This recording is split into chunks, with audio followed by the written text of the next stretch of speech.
I agreed to let my friend store a few boxes in my garage. 6 weeks later I realized I wasn't sure when they were supposed to leave. It started as a small favor.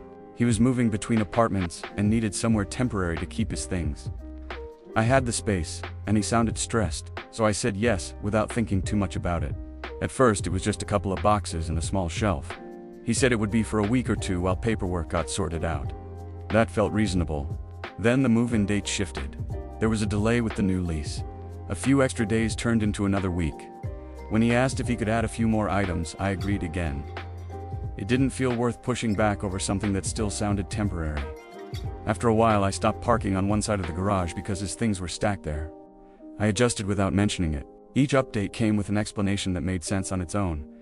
The conflict wasn't a conversation. It was the quiet moment I realized I had begun planning around belongings that weren't mine. From his side, I understand how it may have looked. I hadn't complained. I kept saying it was fine. If I never set a clear deadline, it probably felt like an open arrangement. He was dealing with housing issues and likely assumed I would speak up if it became a burden. But from my perspective, the pattern formed slowly. Every extension seemed small, yet together they created something ongoing. I didn't want to appear impatient or unhelpful, but I also didn't want to feel like my space was no longer fully my own.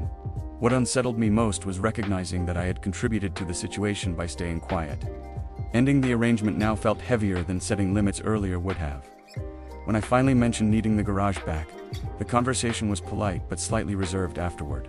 Nothing dramatic changed, just a subtle awareness between us that hadn't been there before.